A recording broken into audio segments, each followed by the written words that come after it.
Cocoon Spawn Girls, Chapter 28. I duck and weave between the branches of oak trees. I still have no idea where the hunter was, but I know they could not outrun me as I am now. Fool's Night was boosting my muscles beyond the dangerous level I usually exist in. This loop was going to end. It's going to reset. No need to hold back then. As I sprinted through branches, cutting myself here and there, I scoop up rocks that fit my desired size. The moment I saw that hunter, I planned to pelt them with stones boosted by Fool's Night before they could fire too many arrows at me. I curved as I circled back around towards the post office. There was only so much distance she could have to fire the arrow from. She couldn't have gone too far. The fireball of burning objects was slowly approaching from the corner of my view, beyond the trees along the horizon. The forest may provide good cover, but with me and the fire closing in, you'll have to leave the forest eventually. All I could do was run, scanning the trees and surroundings for any signs of that horrid hunter. A magical girl all the same as I am. What sort of life leads someone to become so dedicated to the thrill of the hunt? A duo. So unlike how MGI always has done their teams. So what was the reason then? It was clear they did well for themselves in this arrangement. They had such a system laid out it was hard to think they were lazily thrown together by MGI. A duo. Have they perhaps lost the other members? Or perhaps there's a possibility our hunters have been magical girls far longer than most. Perhaps they are among the few who originated before MGI officially organized as a world organization. S rank. No. S+.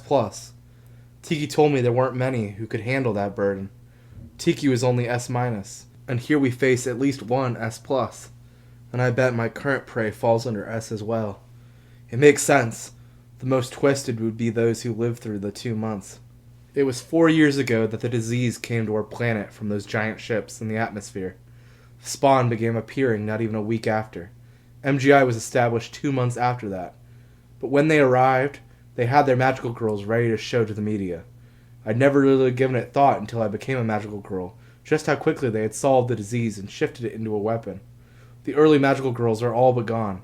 Tiki, under 4 years. Declarna, about 3 years. The entirety of Elemental Guardian Vontavia, under 4 years. MGI needed press pieces.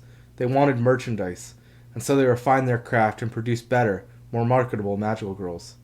The old disappeared or were defeated. The public able to move on to girls who were manufactured to be cheered on. So who was I facing now? Seeing Dawn, seeing the oddness of her technique, the oddness of their team, I feel confident these are girls from the first batch. As I think about it, I almost slow my running as I try to imagine what the first batch awakening must have been like. I awoke in a hospital, was taken to a center made for the orientation of new girls, but the originals would never have had that. When I was lowered into a room with a spawn they had captured, one they knew the strength level of, I can't picture the same for the originals. Born into the arms of strangers who weren't sure you'd survive, thrown to the demonic creatures that hadn't yet become well known. They can't have been any guarantees they'd survive. They were just forced to adapt and survive or perish. The horrors those girls must have experienced, and just how many girls had they gone through till they got it right. When MGI appeared for the first time, they did not come bearing idols and merchandise characters. They came bearing a solution. They introduced the world to their champions of human creation. These girls weren't celebrated for their looks. They were celebrated because these girls began to annihilate demonic creatures no one else had been able to defeat. Strength. Power. This is what ruled the girls born of this time. They were raw forces of the built-up human resentment towards our alien invaders. It was the tears of mothers grieving their lost children that spurred on the bloodshed that those early days were so filled with. Someone like Dawn. I could see her there when I closed my eyes and imagine. Dawn and her partner shall fall to us. We will not be defeated. You survived the culling of the early years, girls, but you won't survive us so long as you trap us here. You call us your prey, but you will be the ones to fall at our feet in the end. And with your deaths, the world will know the news of us turning from good to fallen magical girl was true. I wish things didn't have to play out this way, but it feels so clear to me as I run through these woods, backed by the heat of the growing sun. There's a crackling to my right, and a figure falls from a tree, landing in a roll before leaping to their feet and taking off, dodging around branches, heading away from the flames. I found you. I charge after her. She's just no match for my speed when it comes to on foot. She has uneven pink hair, one side longer than the other. I gain distance on her. I can see how spiky the short side of her hair is compared to the braid on the other side she has tucked into her shirt. She's fully wearing some sort of blue camo. I don't quite understand it. I can see a crossbow is tied across her chest. This must be what she used to so unfairly take Clarice by surprise. I see no need to continue this chase any longer. I remove a stone from my pocket, and with my full, crackling strength, pelt her right leg with it. The force knocks her off balance, and she slides to the side, falling. She slams against the base of a tree, bringing her to a stop. Suddenly, we're running again. My stone is in my hand once more. She's reversing time by a few seconds. I aim for the other leg, and she dodges with a leap. I remove 2 more stones and pelt one at her head and the other at her left leg. She dodges the one towards her legs, but does not seem prepared for the next one to hit her in the back of the head. There's a sound of contact as it hits her skull, and then she slides face first to a stop. She appears upright again, only to fall right back down into the ground, sliding to a stop. I reach her and grip her shoulder, turning her over. I'm pleased to find she's lost consciousness. The odd second reversal must have been her attempt to escape falling unconscious, but it had failed. I'll make sure to remember how successful this was against her. With her on her back, I begin removing her items. First, the crossbow. I counted the arrows she had on her. 4 more, so she was carrying a total of 6. This is good to know so long as she doesn't have any more arrows stored anywhere. I imagine she must. Who would only bring 6 arrows to a hunt? I found a pocket knife in her pocket. It had a built-in compass at the bottom of the hilt. The only other item on her was a necklace she was wearing. It was a hefty wire around her neck, connected on both ends to a small red ball with tiny holes. I recognized it immediately as looking just like the red balls seen on some of the clone spawn. I attempted to remove it from her, but found on the back of the ball against her chest was a tube of some kind leading into her. Puzzled, I pulled her shirt down, surprised both by the tube entering her flesh and also by the fact she was missing breasts. I slowly inched her shirt off her, staring at 2 large scars across where her chest should be. Below her neck center of her chest, the tubes disappeared inside her flesh. Was it some sort of medical device? I lightly pulled on the tube, seeing if it would budge. "Oi, buy a gill dinner fished?" A groggy voice murmured in a pained moan. I want to look up at the sleeping hunter, but my eyes seemed locked in on looking back at the scars, then slowly pulling her shirt back down. It was a scary thing, witnessing, consciously, time being rewound at only a second at a time. Then finally she jumped back to just before the rock hit her, dodging it this time. Once the rock had hit the ground, she spun around to face me, ceasing her running. Time. You're gonna catch me no matter what I do, so let's call me defeated." The pink-haired girl smiled with an accepting raise of her shoulders. I slowed down and came to a stumbling stop in front of her, by 2 feet. The girl pulled at her shirt collar, showing the tubes in her chest. "The answer to this old thing can be the price this time?" I nodded. My curiosity needed to know what the deal was. I also needed to know if me pulling on it would activate it. She took a seat down on the ground with a bounce in her step. I took a seat in front of her, removing my board from my bag in preparation to ask questions. "All right," she began. "So this little guy is, as you probably noticed, one of Dawn's creations. In her spawn, she uses them as effective noisemakers to alert the other members of the pack of prey. They also pick up on sounds of others and translate the noise into something the spawn understand." She pulled her necklace away from her, fully exposing the tube that was outside her body. "In my case, it's a direct line from the receiver to my spinal cord." I did a double take as my eyes widened. I wasn't a doctor or anything, but I imagined anything around the spinal cord was a no-go zone. She smiled at my reaction. "Yes, very scary stuff, but I was knocked out and all the surgery required, so I don't have to feel much of anything." She laughed. "This tool is the crux of my defense. With this, my time ability can be remotely activated, even when I'm unconscious, as you've witnessed." She can be remotely activated. This could be trouble. I had to wonder if it meant killing her first would be pointless. I had hoped her dying would end the time shifting, but even dead, can she be activated? That could be a problem. "I'm Roxanne, by the way." She smiled with her head perching on her hands. "In case you are curious," she added.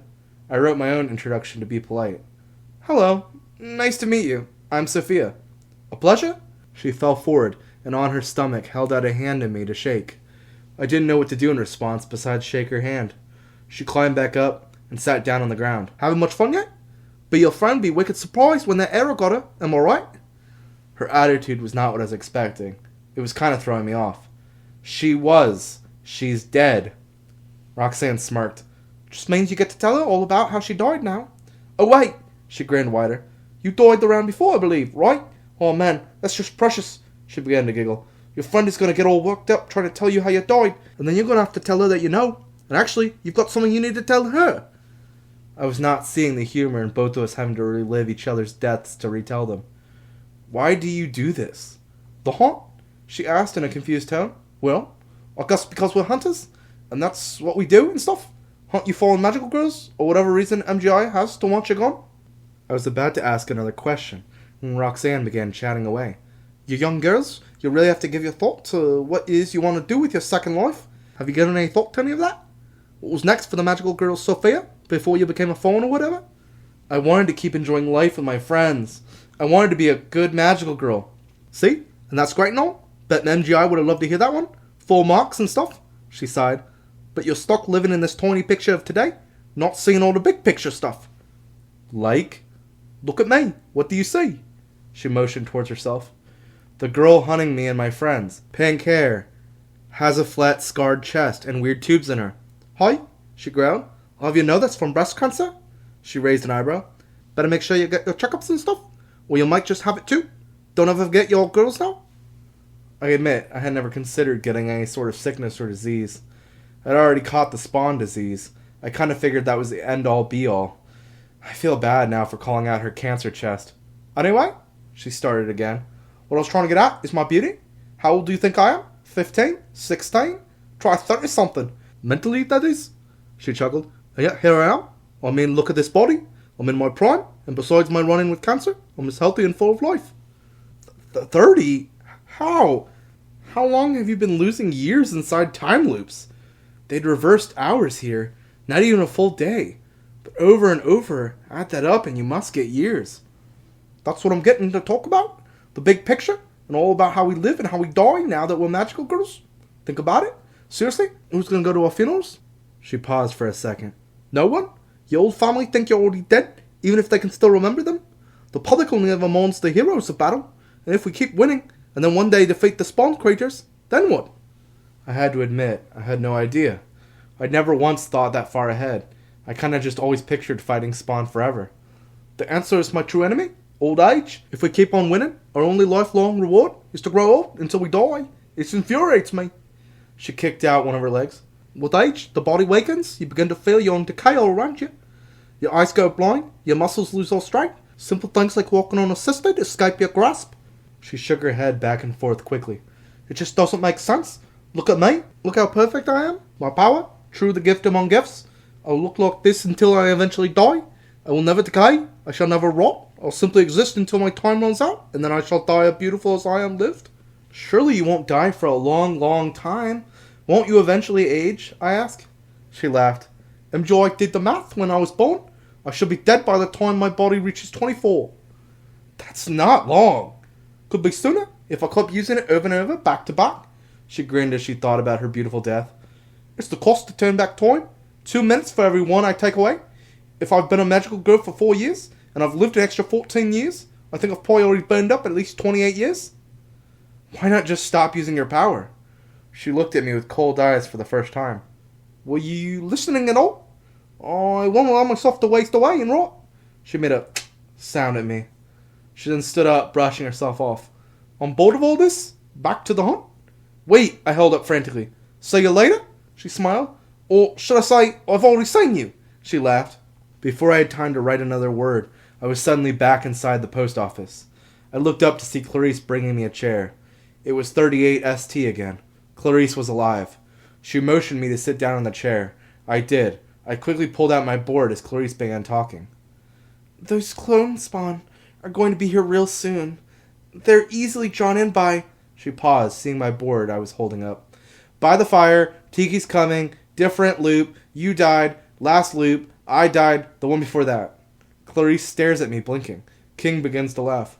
Well, that saves us a lot of time. I quickly wipe down my board and write my next message. Roxanne the other hunter has a crossbow pointed at this front door. She got you last time. Clarice's eyes widened in shock. All she could utter was, Dang. Catch us up on everything we've missed after you left me at Clarice's side, King instructed. I looked at him confused. How he knew we had parted like that.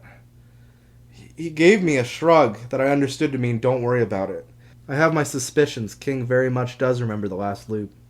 I began writing out everything I had seen about Roxanne and how she operated, retelling all that I had seen in the last loop. We were going to need to be much more prepared than I thought to take on these expert hunters. End of chapter 28.